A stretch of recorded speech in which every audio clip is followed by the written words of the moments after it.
আসসালামু আলাইকুম। আজকে আমরা জানবো একের ভিতরে কাজ, অর্থাৎ একটি ফ্রিজের ককশিট চেঞ্জ করা বা ককশিট পরিবর্তন করা, এরপরে লিক টেস্ট, ভ্যাকুয়াম, গ্যাস চাষ, অনেক কিছু টোটাল একটা fridge A to Z complete করা এই ভিডিওর মাধ্যমে আমরা দেখানোর চেষ্টা করব। আমরা দেখতে পাচ্ছি একটি ফ্রিজের ককশিট কাটিং করা হচ্ছে। নষ্ট ককশিট সমস্ত ককশিটগুলো কেটে ফেলে দিয়ে নতুন করে আমরা এখানে ককশিট দিব। আমরা ভিডিওটি শর্ট করব, যার কারণে সব কিছু হয়তো আমরা দেখাতে পারবো না, তবে চেষ্টা করব, সর্বোচ্চ চেষ্টা করব যতটুকু দেখানো যায়। একটি বড় মাপের ডিপ ফ্রিজ আমরা শুয়ে নিয়েছি এবং ককশিটগুলো কাটা হচ্ছে। ককশিট কাটা হয়ে গেলে আমরা নতুন করে ককশিট আবার দিয়ে দিব। অলরেডি আমাদের ককশিট দেওয়া শেষ, আমরা ফ্রিজ আগের ন্যায় করে ফেলছি।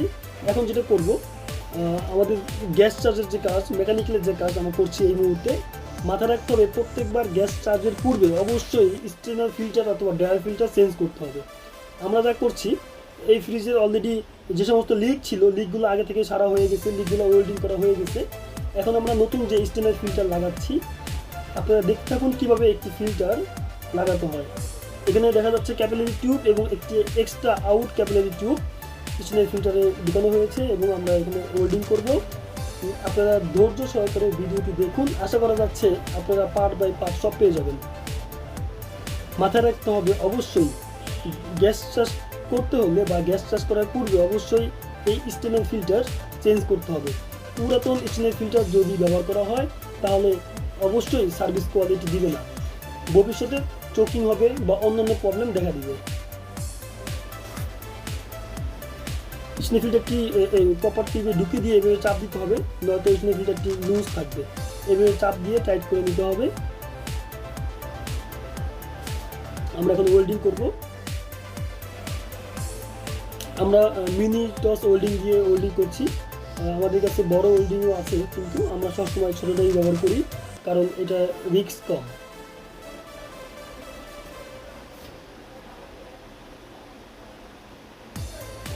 আমরা ওয়েল্ডিং করছি এবং আমার সাথে আছে আরও দুইজন।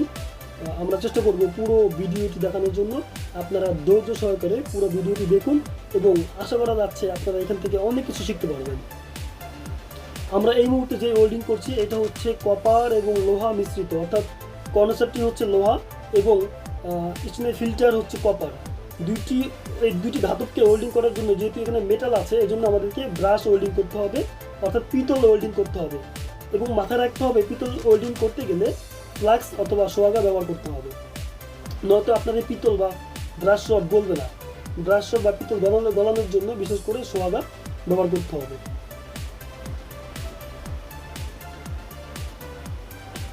মোটামুটি আমাদের পিতল ওয়েল্ডিং হয়ে গেছে।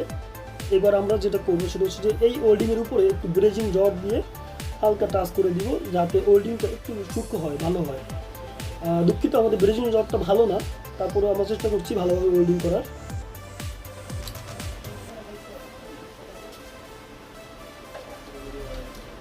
আমাদের ব্রাশ ওয়েল্ডিং বা পিতল ওয়েল্ডিং হয়ে গেছে, যেহেতু এটা মেটাল ছিল। এখন আমাদের যে ওয়েল্ডিংটা হচ্ছে এটা হচ্ছে কপার ওয়েল্ডিং, অর্থাৎ স্টেনার ফিল্টারের যে পাইপ দেওয়া হয়েছে ছোটো একটু এক্সট্রা, ওইটা ওয়েল্ডিং করা হচ্ছে।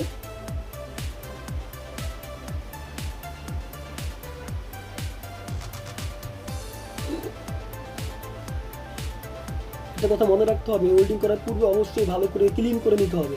ময়লা অবস্থায় বা ময়লা থাকা অবস্থায় কখনোই ওয়েল্ডিং করা যাবে না।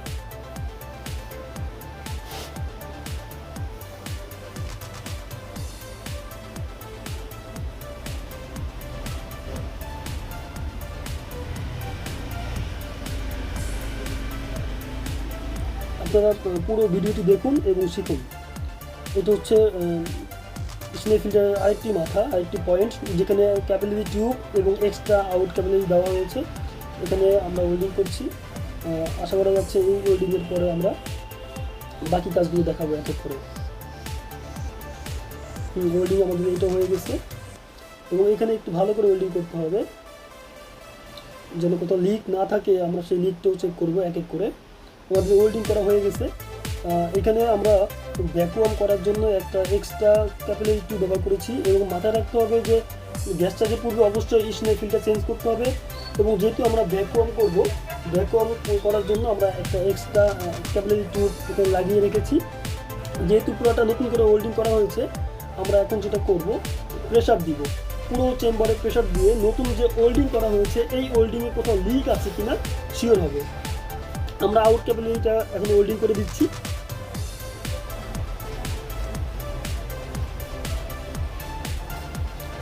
এখন আমরা এই আউট ক্যাপিলারি ওয়েল্ডিং করে নতুন করে প্রেসার দিব।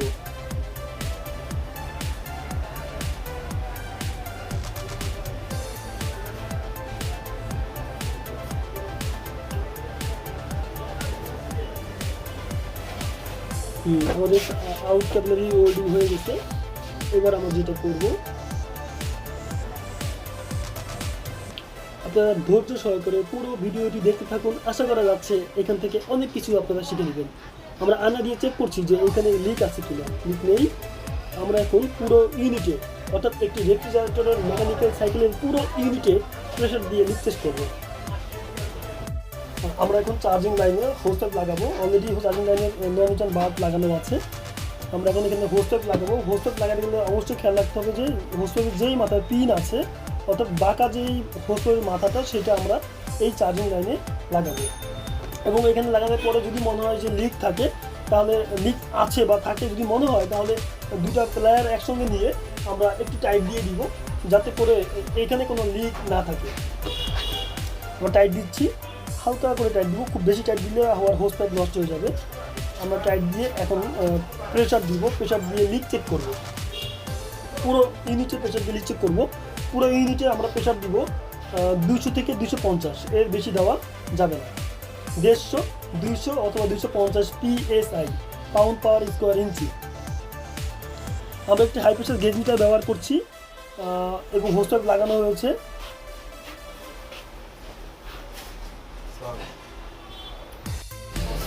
হোস পাইপ লাগানো শেষ।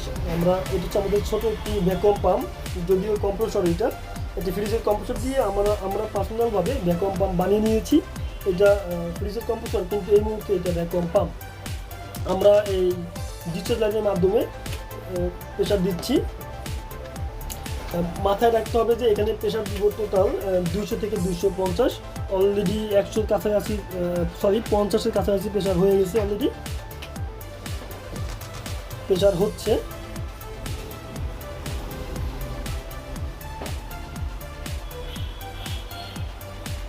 আহ, 110 প্রেসার অলরেডি।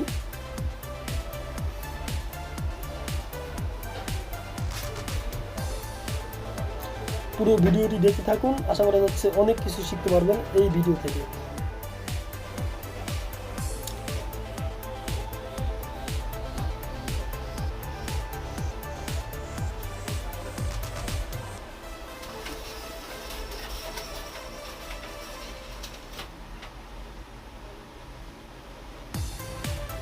এই ওয়েল্ডিংগুলো সব নতুন করে করা হয়েছে।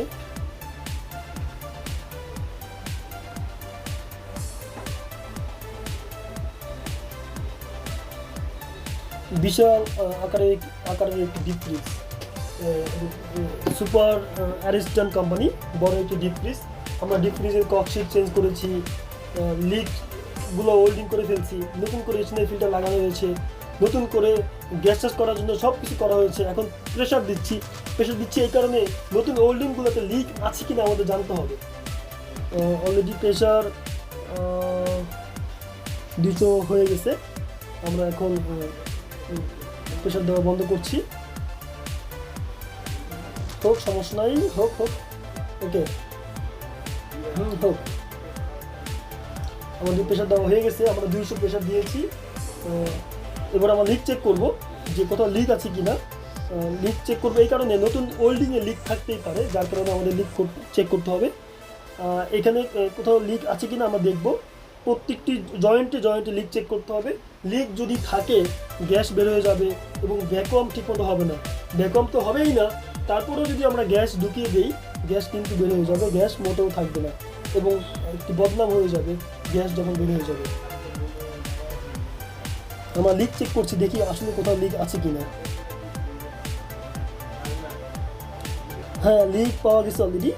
সাকশন লাইনে ফ্রিজের যে সাকশন লাইনে ওয়েল্ডিং করা হয়েছিল এই ওয়েল্ডিংয়ের ভিতরে লিক আছে, লিক পাওয়া গেছে। আমরা এখন পুরো প্রেশার ছেড়ে দিব। যেহেতু লিক পাওয়া গেছে আমরা অবশ্যই প্রেশার দেওয়া অবস্থায় কখনোই ওয়েল্ডিং করা যায় না। যদি প্রেশার দেওয়া অবস্থায় ওয়েল্ডিং করি এখানে কিন্তু বিস্ফোরণ হবে। আমরা সমস্ত প্রেশার ছেড়ে দিব। প্রেশার যা দিয়েছি তাই দেখাচ্ছে যদিও, কিন্তু সমস্ত প্রেশার ছেড়ে দিয়ে আমরা ওই যে একটি ছোট্ট সূক্ষ্ম লিক আছে, লিকটাকে ওয়েল্ডিং করে ফেলতে হবে। আমরা প্রেশার ছেড়ে দিচ্ছি। কাপড়টা নিতে হবে হাফ পিছলা।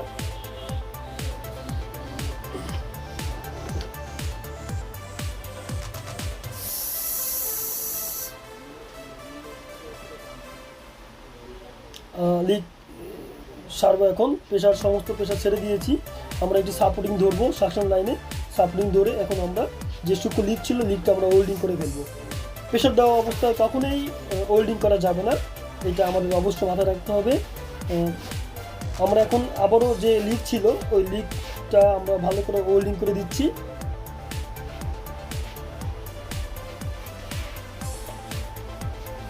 পুরো ভিডিওটি মনোযোগ সহকারে দেখতে থাকুন। আশা করা যাচ্ছে আমরা সমস্ত কাজ এক এক করে শেষ করে ফেলব।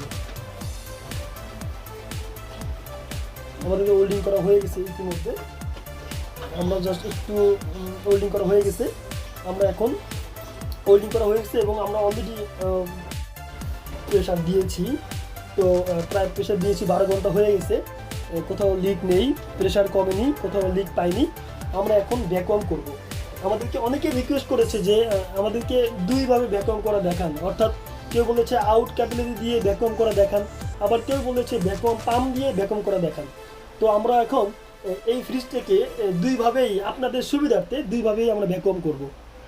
আপনারা দেখুন আমরা এক এক করে কিভাবে ভ্যাকুয়াম করি।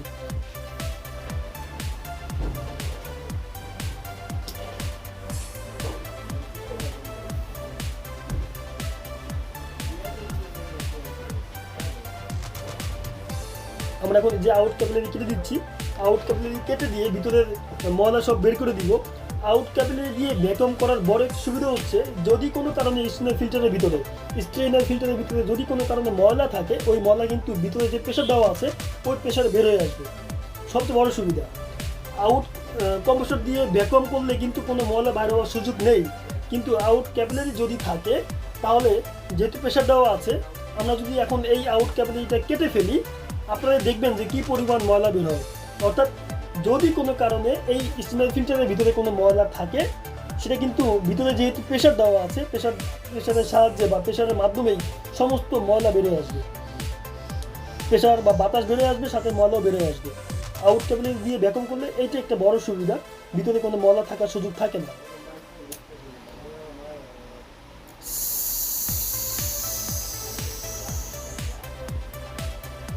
দেখা যাচ্ছে যে অনেক পরিমাণ ময়লা, অর্থাৎ এই যে প্রেশার দেওয়া ছিল এবং প্রেশারগুলো বেরোচ্ছে আউট ক্যাপিলারি দিয়ে এবং ময়লাও বেরোচ্ছে। স্বাভাবিক অবস্থায় এমন ময়লা পাওয়া যায় না, এটা একটু বেশি পাওয়া গেছে। তবে এটা হচ্ছে বড় সুবিধা, আউট ক্যাপিলারি দিয়ে ভ্যাকুয়াম করলে এইভাবে ময়লা পাওয়া যায়। কিন্তু এক্সট্রা কম্প্রেসর দিয়ে যখন আমরা ভ্যাকুয়াম করি তখন এমন ময়লা বাইরে হওয়ার কোনো সুযোগ থাকে না। আমরা এখন যা করব, ভিতরে যে প্রেশার দেওয়া আছে সমস্ত প্রেশার বের হয়ে যাবে। আমাদের মিটারে অলরেডি দেখাচ্ছে যে প্রেশার বেরোচ্ছে, 50 PSI এখনও আছে। সমস্ত প্রেশার যখন বের হয়ে যাবে তখন আমরা ফ্রিজের যে কম্প্রেসরটি আছে এই কম্প্রেসর চালু করে দেব। কম্প্রেসর চালু করে দিলে ভ্যাকুয়াম হয়ে যাবে। আগে যে প্রেশার দেওয়া আছে প্রেশারটা বের হোক, সাথে ময়লাটা বের হয়ে যাচ্ছে।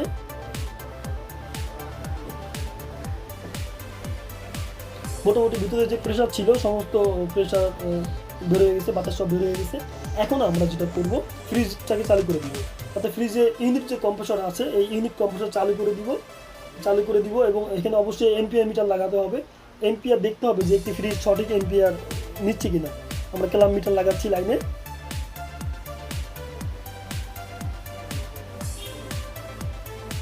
মিটার লাগানো হয়ে গেছে অলরেডি। আমরা এখন ফ্রিজটি চালু করব। ফ্রিজ চালু করেছি, এম্পিয়ার নিয়েছিল স্টার্টিং অবস্থা 4.5, এখন নিচ্ছে 1.4। ভ্যাকুয়াম হচ্ছে বোঝার উপর হচ্ছে মিটারে কাটা জিরোর নিচে চলে আসবে। আমাদের মিটারটি আমরা ভালো করে দেখাচ্ছি যে মিটারে কাটা জিরোর নিচে চলে আসছে অলরেডি, কিন্তু জিরোর নিচে চলে আসছে তার মানে এই না ভ্যাকুয়াম হয়ে গেছে। এইভাবে ভ্যাকুয়াম হতে প্রায় 30 থেকে 40 মিনিট সময় দিতে হবে। 30 থেকে 40 মিনিটের মধ্যে সকল বাতাস বেরোয় আসবে। পুরোপুরি 100% ভ্যাকুয়াম করা সম্ভব হয় না, যার কারণে আমরা অ্যান্টি ময়েস্ট অথবা 1000 ব্যবহার করি, যার ফলে ভিতরে যদি কোনো কারণে বাতাস বা পানি থাকে সেটা আর ব্লকের সৃষ্টি করতে পারে না। আমরা এখন 1000 ব্যবহার করব। 1000 ব্যবহার করে জানবো এই মুহূর্তে যে বাতাস বেরোচ্ছে কিনা, অর্থাৎ ভ্যাকুয়াম যদি পরিপূর্ণ হয়ে যায় এখানে দেখাবে যে বাতাস আর বেরোচ্ছে না। আর যদি ভিতরে বাতাস থাকে, যতক্ষণ বাতাস থাকবে ততক্ষণই বাতাস বের হবে।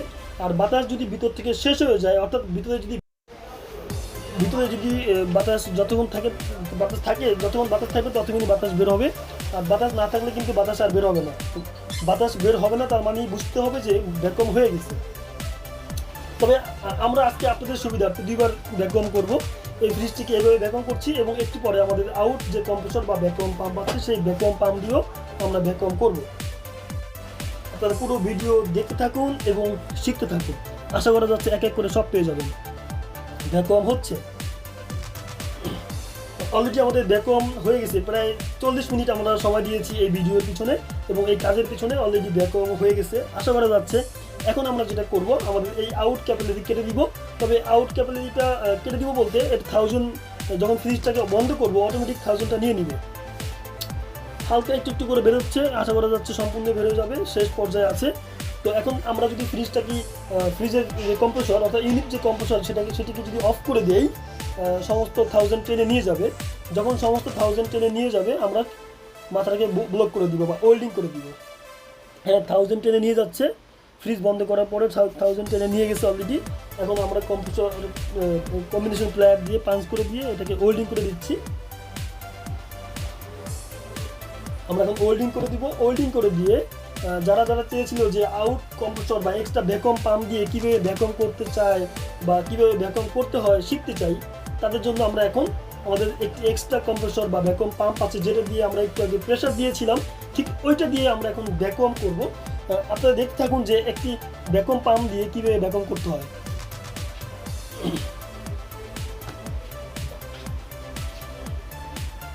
যেখানে যেখানে ওয়েল্ডিং করার দরকার ছিল সব জায়গায় ওয়েল্ডিং করা হয়েছে, নতুন স্টিল ফিল্টার লাগানো হয়েছে, সব কিছু রেডি আছে। এখন আমরা যদিও এখানে আউট ক্যাপিলারি ছিল, আমরা আউট ক্যাপিলারি দিয়ে এখন আর ভ্যাকুয়াম করবো না। আমরা আপনাদের সুবিধার্থে আমাদের যে ভ্যাকুয়াম পাম্পটি আছে এই ভ্যাকুয়াম পাম্পটি দিয়ে এখন ভ্যাকুয়াম করব। আপনারা দেখুন কীভাবে ভ্যাকুয়াম করতে হয়। মাথা রাখতে হবে, আমরা কম্প্রেসরকে ঘুরিয়ে নিয়েছি, তার মানে মাথা রাখতে হবে যে এখন আমাদের সামনে সাকশন লাইন এবং ওই সাইডে হচ্ছে ডিসচার্জ লাইন। আমরা এখন সাকশন লাইন দিয়ে টেনে সমস্ত বাতাস টেনে বের করে ফেলবো এবং ভ্যাকুয়াম হয়ে যাবে আশা করা যাচ্ছে। কম্প্রেসর চালু করা হয়েছে, বাতাস বেরোচ্ছে এবং সাকশন লাইন দিয়ে বাতাস ঢুকছে। আমরা এখন হোস পাইপ লাগিয়ে দিয়ে আমরা ভালো করে ভ্যাকুয়াম করে দিব। আপনাদেরকে অবশ্যই খেয়াল রাখতে হবে যে আমরা যে ভ্যাকুয়াম করছি, ভ্যাকুয়াম সাথে সাথে হোস পাইপ লাগালেই ভ্যাকুয়াম হয়ে যাবে না। আমরা আউট ক্যাপিলারি দিয়ে ভ্যাকুয়াম করি অথবা আমাদের যে ভ্যাকুয়াম পাম্প আছে এটা দিয়ে ভ্যাকুয়াম করি। যা দিয়ে ভ্যাকুয়াম করি 30 থেকে 40 মিনিট সময় দিতে হবে ভ্যাকুয়াম হওয়ার জন্য। পরিপূর্ণ ভ্যাকুয়াম না হলে আপনি ভালো কুলিং পাবেন না এবং অন্যান্য প্রবলেমগুলো দেখা দিবে, বিশেষ করে গ্যাসের প্রবলেম। তো আমরা এখন ভ্যাকুয়াম করছি। আশা করা যাচ্ছে পুরো ভিডিওতে আপনারা আমার পাশে থাকবেন। আমি চেষ্টা করব সম্পূর্ণ কাজ সুন্দরভাবে শেষ করার। মিটার খুলে দিয়েছি, ভ্যাকুয়াম হচ্ছে। এইভাবে আমরা ভ্যাকুয়াম করব 30 থেকে 40 মিনিট। আপনারা আমার সাথে থাকুন। আশা করা যাচ্ছে ভ্যাকুয়াম হয়ে যাবে। ভ্যাকুয়াম হয়ে গেলে আমরা এবার গ্যাসের কাজ করব। আমাদেরকে 40 মিনিট সময় দিতে হবে।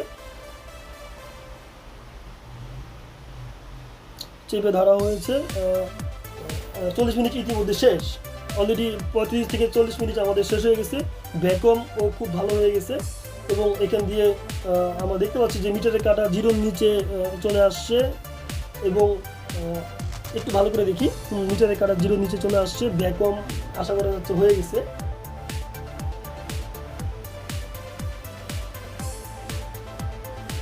আমরা এখন এক এক করে বাকি কাজগুলো কমপ্লিট করে ফেলবো। আপনারা আমার সাথে থাকুন। অলরেডি 40 মিনিট হয়ে গেছে আমরা ভ্যাকুয়াম করেছি। আমরা আরেকটু ওয়েট করছি এবং আমরা দেখছি যে কোনো বাতাস বেরোচ্ছে কিনা। আমরা লাইনটা চেপে ধরি, ডিসচার্জ লাইন চেপে ধরছি ভ্যাকুয়াম পাম্পের, কোনো বাতাস বেরোচ্ছে কিনা। না, কোনো বাতাস বেরোচ্ছে না, তার মানে ভ্যাকুয়াম হয়ে গেছে। আমরা এখন ভ্যাকুম যদি হয়ে যায় আমরা এরপরে কী করবো দেখেন, আমরা ফার্স্টে মিটারের চাবি বন্ধ করব। মিটারের বাল্ব বন্ধ করার পরে আমরা হোস খুলে দিচ্ছি। Hose pipe